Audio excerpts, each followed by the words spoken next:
नमस्कार, मैं Sita Soni, assistant professor department of zoology, GHS government PG college Sujangarh. आज हम बीएससी पार्ट फर्स्ट के ग्राम नेगेटिव बैक्टीरिया के ऊपर डिस्कशन कर रहे हैं। तो ग्राम नेगेटिव बैक्टीरिया जो है उसमें नेक्स्ट अपने जो डिजीज़ आ रहे हैं वो है डायरिया। डायरिया एक घातक रोग होता है, इससे मनुष्य की मृत्यु तक हो जाती है। प्रतिवर्ष 500 करोड़ घटनाएं जो है संसार में इसकी होती है। यह रोग शिशु अवस्था में अधिक होता है। भारत में इस रोग की प्रतिवर्ष लगभग 1.5 करोड़ घटनाएं होती हैं। रोग के लक्षण जो है इसके तहत इस रोग में अंत्र के अधिक मात्रा में जल तथा विद्युत अपघट्य शरीर से बाहर निकल जाते हैं, जो कि तरल मल के रूप में त्यागे जाते हैं। इससे शरीर में डिहाइड्रेशन हो जाता है। इस रोग में रोगी को उल्टियाँ होने लगती है तथा दस्त के साथ श्लेष्मा एवं रुधिर भी आने लगता है। रोगी को ज्वर एवं क्षीणता हो जाती है। डायरिया या संग्रहणी रोग साइजेला वर्ग के जीवाणुओं के द्वारा होता है।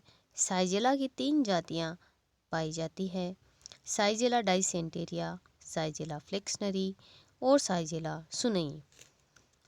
साइजेला डाइसेंट्री जीवाणु जो है ये लंबे छड़ के समान होते हैं। इन पर गति के अंग नहीं पाए जाते।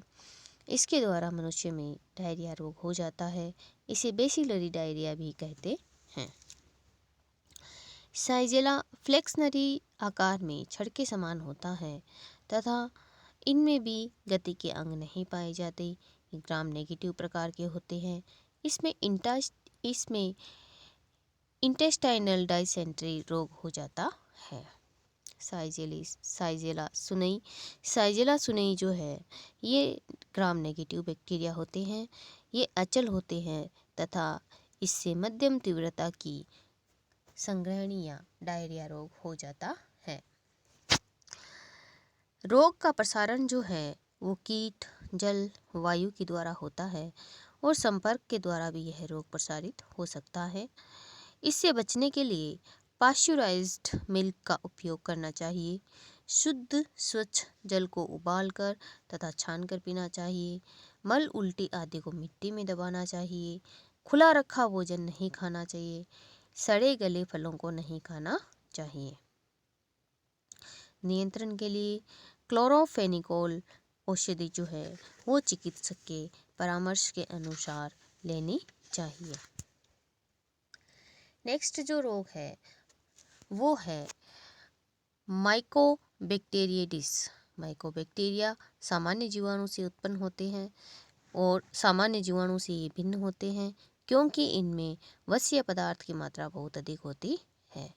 ये जीवाणु बहुत लंबे समय तक अभिरंजन में रखे जाने पर भी अभिरंजित हो पाते हैं और जब एक बार अभिरंजित हो जाते हैं तो इन पर अम्ल की क्रिया करवाने पर भी अभिरंजन नहीं छोड़ते और पूर्व की तरह अभिरंजित होते हैं। अतः इन जीवाणुओं को अम्लीय फास्ट जीवाणु भी कहते हैं, एसिड फास्ट बैक्टीरिया कहते हैं।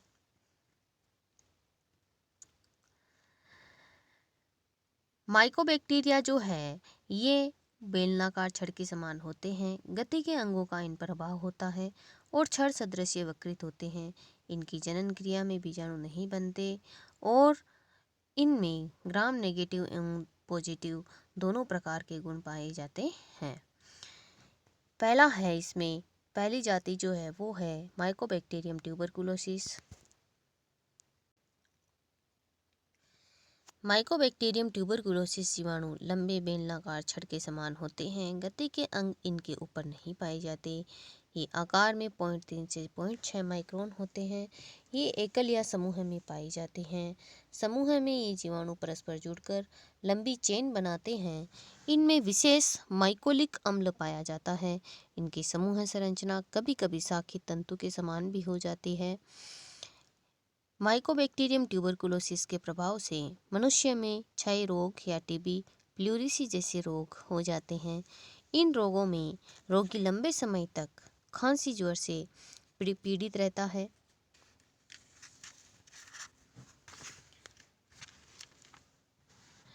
वजन घटने लगता है और थकान का अनुभव होता है।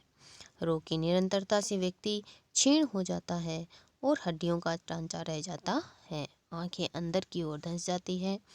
इस रोग का जो प्रसारण है ये सामान्य साधारण रोग से ग्रसित पशु के दूध का सेवन करने से होता है। इसके अलावा रोगी के खांसने, छींकने, बात करने, संपर्क में आने से भी स्वस्थ प्राणी में स्थानांतरित हो जाते हैं। दूषित बर्तन, वस्त्र आदि के उपयोग से भी रोगाणु शरीर में प्रवेश कर जाते हैं। वायु एवं जल भी प्रसारण के साधन होते हैं। माइकोबैक्टीरियम ट्यूबरकुलोसिस मनुष्य एवं अन्य प्राइमेट जंतुओं, कुत्तों आदि में तपेदिक रोग उत्पन्न करता है जो मनुष्य के संपर्क में आते हैं, किंतु यह खरहे, बकरी, गाय व मुर्गी में अरोगजनक होते हैं। माइकोबैक्टीरियम बोविस मनुष्य के अतिरिक्त प्राइमेट्स को भी प्रभावित करता है। क्षय रोग के जो रोगी है उनमें उत्तकों में विशिष्ट प्रकार के ट्यूबरकुल उत्पन्न हो जाती हैं। इन ट्यूबरकुल के केंद्र में वृहद कोशिकाएं व परिधि पर लिम्फोसाइट तथा फाइब्रोब्लास्ट कोशिकाएं स्थित होती है। ये जीवाणु टॉक्सिन उत्पन्न नहीं करते, किंतु इनके द्वारा की जाने वाली जैव रासायनिक क्रियाएं शरीर में रोग का कारण बनती है। कुछ विभेदों द्वारा उत्पन्न ट्यूबरकल में जीवाणुओं द्वारा स्रावित द्रव्य एकत्रित हो जाते हैं, अतः ये फूल जाते हैं और रोगी के ऊतकों को नष्ट कर देते हैं। बच्चों में यह ट्यूबरकुलोसिस निमोनिया रोग उत्पन्न करते हैं। वयस्कों में ये फेफड़ों के क्षय रोग को जन्म देते हैं। यह एक प्रकार का रोग है, प्राचीन रोग होता है। मनुष्य में कई सदियों से इस रोग का जो है प्रचलन है। अधिकतर रोगी धीरे धीरे क्षीण हो मर जाते हैं। वयस्कों में इस रोग के कारण फेफड़े क्षीण हो जाते हैं। खांसी के कारण जो है व्यक्ति में कमजोरी आ जाती है। जीवाणु लिम्फोसाइट को असहाय बना देते हैं जो इनके वाहक का कार्य करते हैं। रोग से ग्रसित व्यक्ति को जो है पृथक रखा जाना जिससे कि जो है इस रोग से बचा जा सकता है। इसके अतिरिक्त रोगी के वस्त्र, बर्तन आदि को गर्म जल में उबालकर निर्जमीकृत करने के पश्चात यूज में लेना चाहिए। रोगी द्वारा त्यागा गया बलगम, मल इत्यादि मिट्टी में दबा देना चाहिए। दूषित जल, भोजन आदि का सेवन नहीं करना चाहिए और रोग से बचने के लिए BCG के टीके लगवाने चाहिए। औषधि के रूप में स्ट्रेप्टोमाइसिन एवं पैरा एमिनो सैलिसिलिक अम्ल जो है इस रोग में प्रभावी होते हैं, जो कि चिकित्सक की सलाह के अनुसार लेने चाहिए। माइकोबैक्टीरियम लेप्री घाव से माइकोबैक्टीरियम लेप्री जो है ये लेप्री जाति के माइकोबैक्टीरियम समूह में रहते हैं। ये लंबी छड़ के समान बेलनाकार होते हैं तथा दोनों सिरों पर नुकीले होते हैं। इनमें गति के अंग नहीं पाए जाते। इनका आकार 0.3 से 0.5 माइक्रोन होता है।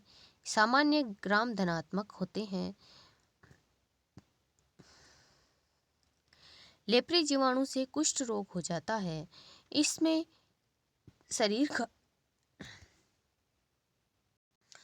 शरीर का तंत्रिका तंत्र, मांसपेशियां, त्वचा आदि प्रभावित हो जाती हैं तथा अंगुलियों में विकृतियां उत्पन्न हो जाती हैं। रोग के लक्षण 1 से 7 वर्ष में प्रदर्शित होने लगते हैं। रोग का प्रसारण जो है वो घाव से निकलने वाले पदार्थ से होता है। रोगी के साथ लंबे समय तक रहने से भी इसका प्रसारण हो जाता है। कुष्ठ रोग मुख्यतया 3 प्रकार के होते हैं: ट्यूबरकुलोइड, लेप्रोमेट्स और बोर्डरलाइन। कुष्ठ रोग सिर्फ मनुष्य में ही होता है। ट्यूबरकुलोइड रोग जो है इसमें रोगी में प्रतिरोधी क्षमता अपेक्षाकृत अधिक होती है। इस रोग से त्वचा पर चकत्ते बन जाते हैं और त्वचा पर घाव कम होते हैं। लेप्रोमेट्स कुष्ठ रोग के रोगी जो हैं इनमें प्रतिरोधक क्षमता कम होती है और इसमें जीवाणु समूह बनाकर ग्लोबी के रूप में दिखाई देते हैं। त्वचा सतह पर गांठें उभर आती है और घाव भी हो जाते हैं तथा घावों की संख्या अपेक्षाकृत अधिक होती है। कुष्ठ रोग का यह जो प्रकार है यह बहुत ही संक्रामक होता है। बॉर्डरलाइन कुष्ठ रोग में रोगी में उपयुक्त दोनों प्रकार के लक्षण पाए जाते हैं। त्वचा पर चकत्ते बन जाते हैं और गांठें उभर जाती है तथा घाव बन जाते हैं। कुष्ठ रोग कष्टदायक भयानक रोग है जो आरंभ में त्वचा तंत्रिकाओं में श्लेष्मा सतह को प्रभावित करता है, किंतु शीघ्र ही किसी भी ऊतक व अंगों में फैल जाता है। मनुष्य में यह रोग मुख्य रूप से होने के पश्चात मनुष्य की प्रतिरोधक क्षमता जो है कम हो जाती है। लेप्रोमोट प्रकार के रोग में रोगी के ऊतकों में गांठ नुमा उभार बन जाते हैं, जिनमें से कण युक्त ऊतक होता है जिसमें रिक्तिका युक्त कोशिकाएं होती है। ये उभार कटकर फटकर जीवाणुओं को और अधिक क्षेत्र में फैलने का अवसर प्रदान करते हैं। ये जीवाणु नासिका, श्वास नली तथा मुख में प्रवेश कर श्लेष्मिक द्रवों के साथ देह के आंतरिक अंगों में पहुंच जाते हैं। तंत्रिकीय ऊतक भी शीघ्र ही इनके द्वारा संक्रमित हो जाते हैं। ये घाव क्षेत्र हाथ व पैर पर अधिक होते हैं। दोनों प्रकार के कुष्ठ रोग एक दूसरे में परिवर्तनशील हो सकते हैं। कुष्ठ रोगी को स्वस्थ जन सामान्य से पृथक रखना चाहिए। रोगी द्वारा उपयोगित वस्त्र तथा अन्य वस्तुओं का उपयोग नहीं करना चाहिए। इस रोग के रोकथाम के लिए BCG का टीका लगवाना चाहिए और डाईएमिनो डाईफिनाइल सल्फोन या DDS इसकी एक प्रभावी औषधि होती है। Okay, have a good day. Thank you.